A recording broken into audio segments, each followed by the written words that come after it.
Hello guys, it's Robin here. I first filmed this video in vertical in 16 minutes. So I'm planning to make a YouTube video instead. So hello guys. Welcome to my channel. Hey. This is new for me. Okay. YouTube, whoa, scary. So, well, this video I'm talking about bookish things that make no sense to me. Cat, what are you doing? Cat. Oh, hi, Cat.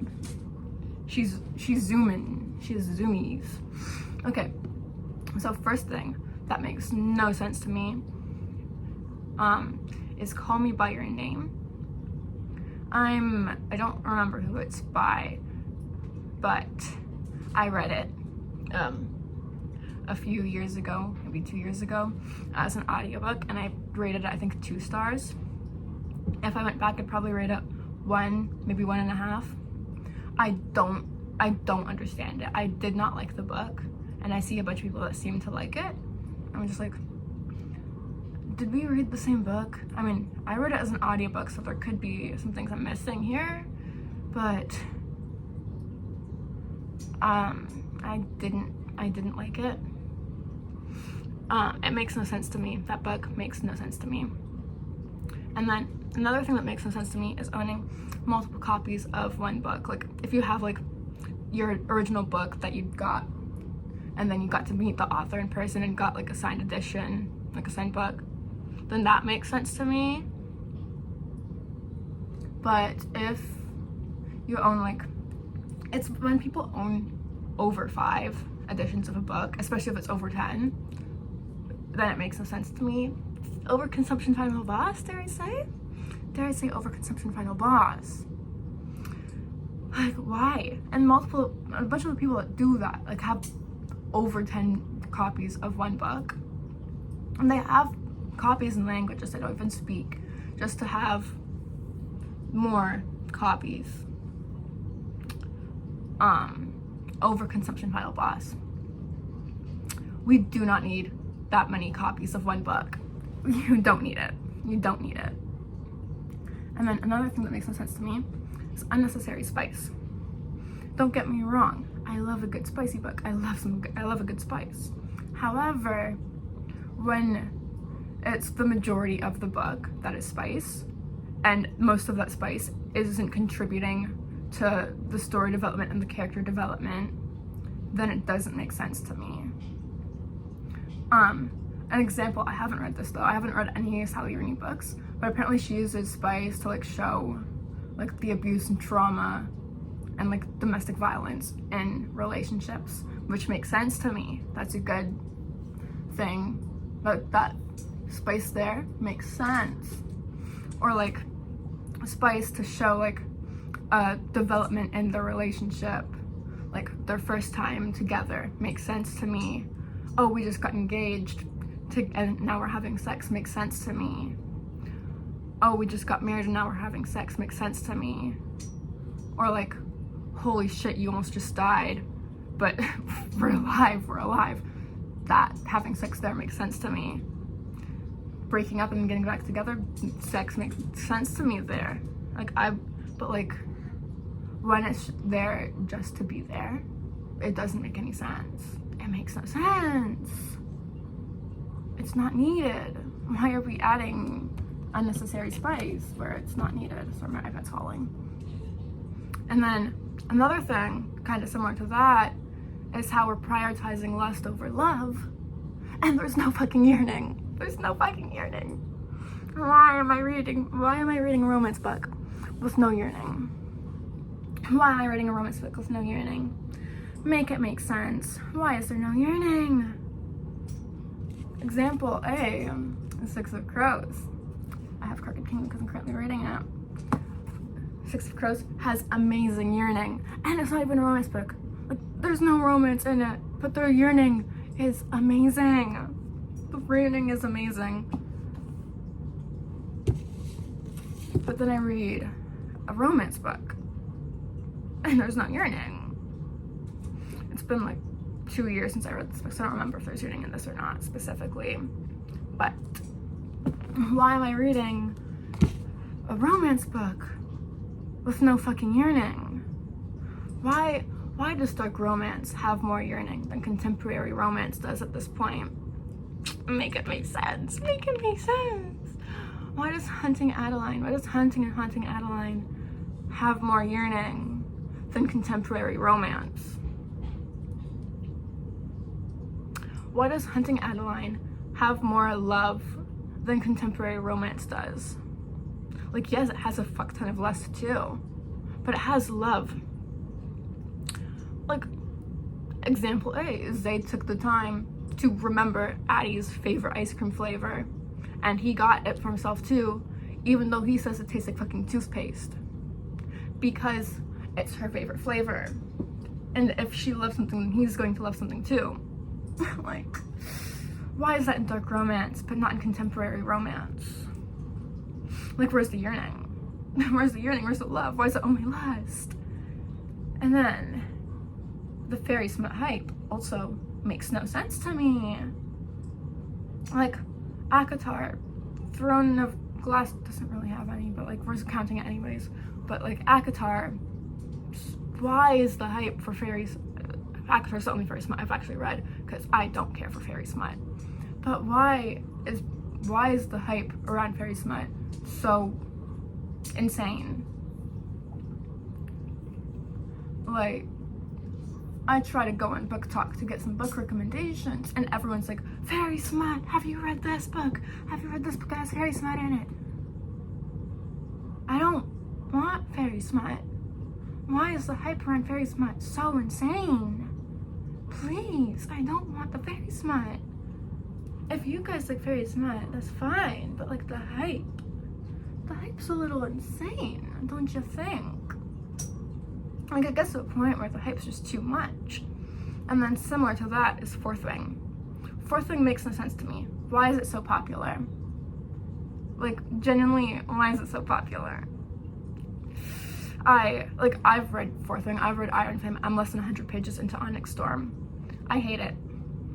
I mean, I gave Fourth Wing 5 stars when I first read it, but looking back, it gets 4 stars if that. And Onyx Storm, I'm so close to DNFing because I hate it.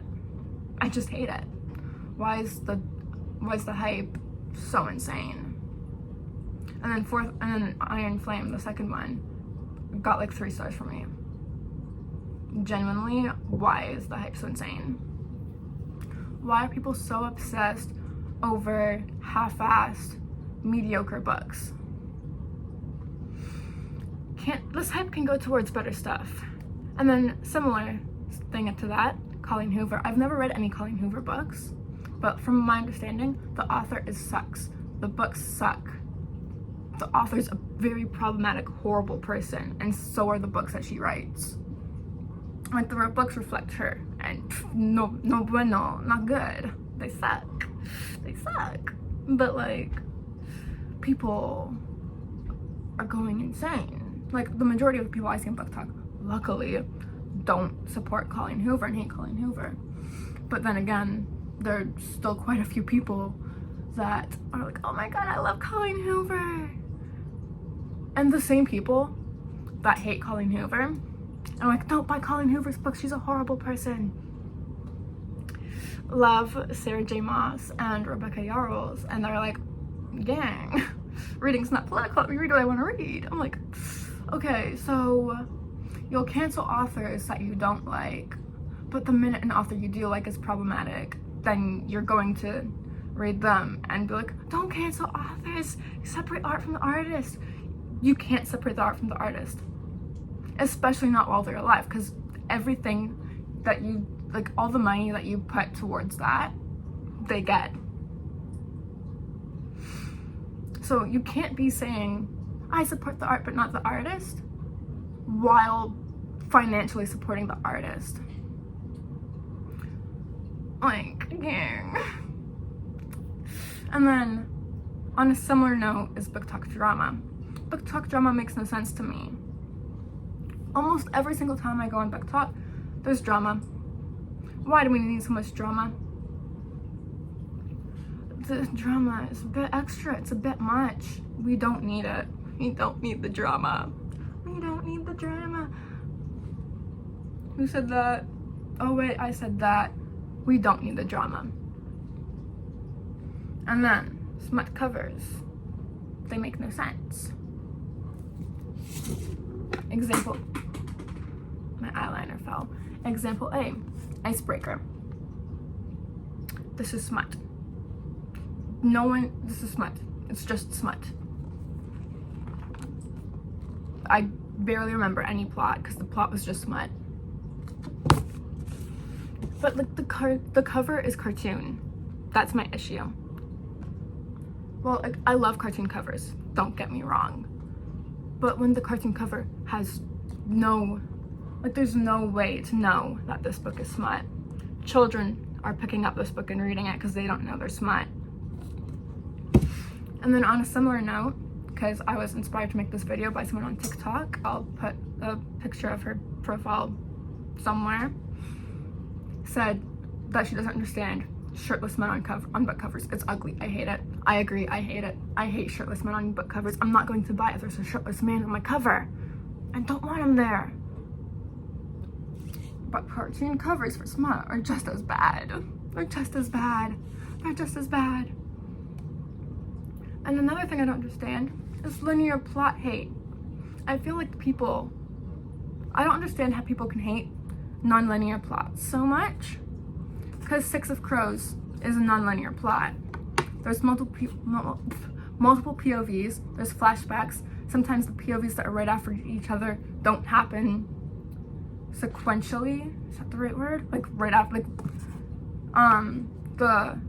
when they're in the thing, I don't want to spoil, but like there's chapters that happen right at, like one chapter goes and then the next chapter goes, but they don't happen right after each other. They're happening simultaneously, if not even the chapter following, precedenting the chapter previous. So I don't understand why people hate nonlinear plot lines, because like it's so, like even just multiple POVs is a nonlinear plot line. Flashbacks are a nonlinear plot line. I don't think people understand that when they say that they hate nonlinear plots. Because majority of y'all like multiple POVs in your books. And then you go and say you hate nonlinear plot lines. But that's nonlinear.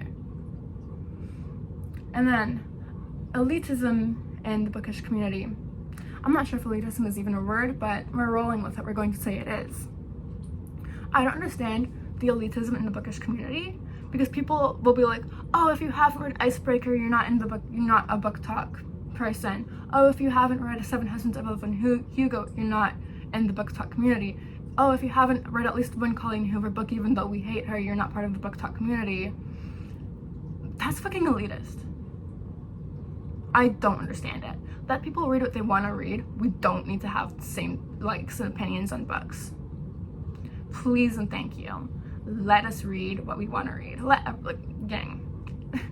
If you guys all want to read the same book, go ahead, read it.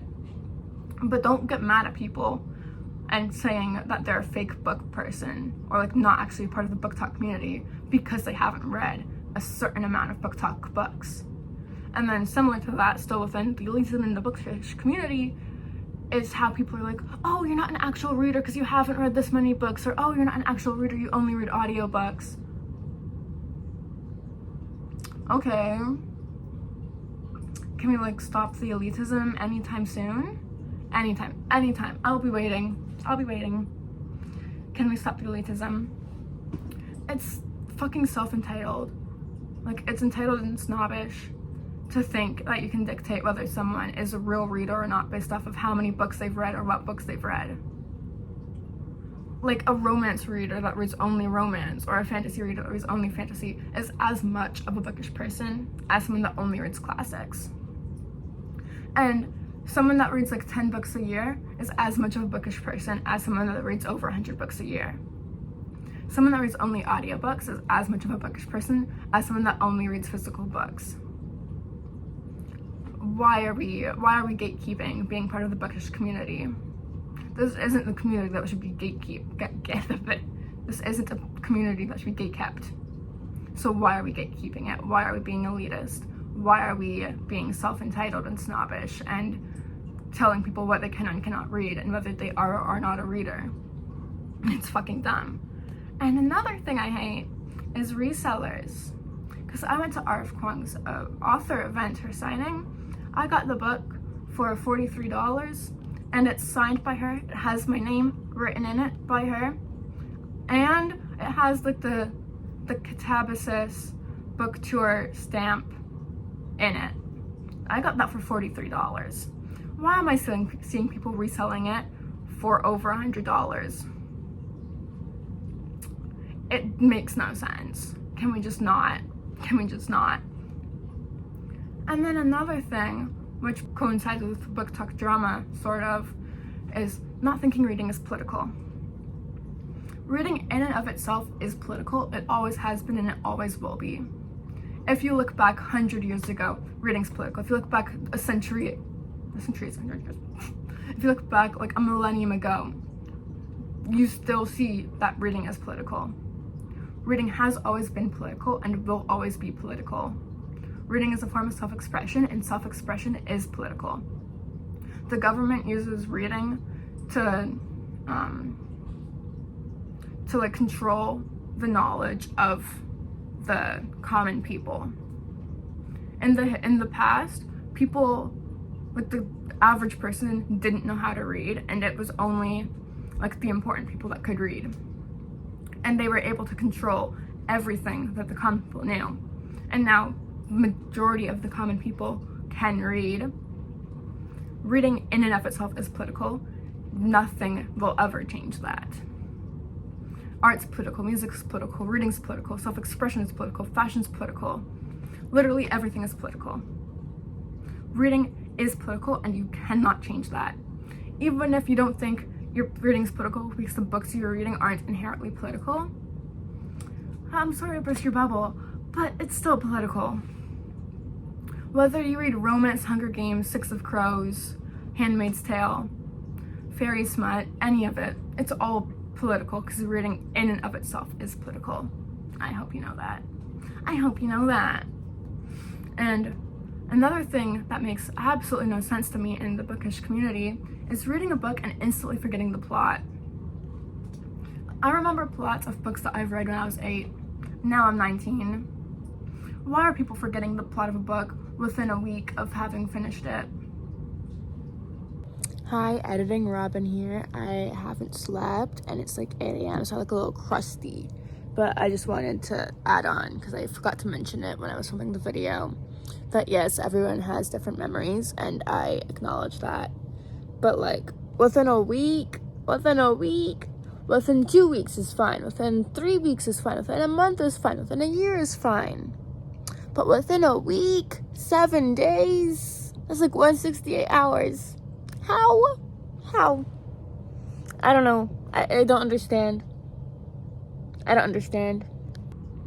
And like it's a book that they say they like. They rate a book 5 stars, but could not tell you the plot within a week of having finished it. I don't think it's a 5-star read if you can't remember it. I don't think it's a 5-star read if you can't remember it. I'm sorry, but that's not how this works. Like, why are you guys forgetting books that fast? Another thing that makes no sense to me is chapters that don't have breaks. Hold up, let me get an example. Like here, chapter ends there, chapter starts there. There's no break. Why is this next chapter starting on the same page that chapter just ended on? It makes no sense. That's just such a minor thing, but it makes no sense to me. And then main characters all being the same, it makes no sense to me. In romantasy, all the male main characters are all the same. They're identical. Why are they all dark-haired, tall shadow daddies with some sort of like night or shadow magic? Why? And then in romance, especially in contemporary romance, all the female main characters seem identical. and also the male main characters in romance are also similar too. Less so than in romantasy, but it's still so similar. Why? Why are all of our characters so similar? And like, it's not even just one author writing them all, it's different authors all writing the same main characters. Why? Why? Can we not? I would like some diversity in the books I read, thank you. I don't want all my characters to be the same. I don't want them to be identical. No, thank you. I don't want them to be identical at all. And then, last but certainly not least, is everyone reading same books and having identical opinions. That makes no sense to me. Like, why are we all reading ACOTAR and Fourth Wing and then having identical opinions on it? Like, what are they putting in these books? Everyone I see talking about ACOTAR or Fourth Wing are obsessed with it, and they're all obsessed over the same things. Dare I say, I don't like Xaden. I don't like Xaden. I hate Xaden, in fact. I do not like him. I also do not like Violet. But people swoon over Xaden, and they obsess over Violet, and they obsess over Fourth Wing, and they obsess over ACOTAR, and all of these things, they all have the same opinions on. Why? Why do you have the same opinions on books? Can we, like, learn individuality? I'm, like, love that y'all are reading the same books, but why are you having the same opinions? Like, why are your opinions on these books identical? Why are they identical? Why can, and like, people that don't like ACOTAR and Fourth Wing and stuff are scared to be like, hey, I don't like that book, because they're afraid they'll get hate from the people that do like it. But the people that do like it all have the same opinions. I don't understand. I really, really don't. But that's all of my bookish things that make no sense to me for now. If you guys want more, let me know. If you want bookish things that make sense to me, I'd be down to do that too. Let me know. Yeah, have a wonderful day. Love you guys. Bye. Pick up a book, go read. Eat a snack, drink, read. Have a wonderful day. Love y'all. Bye.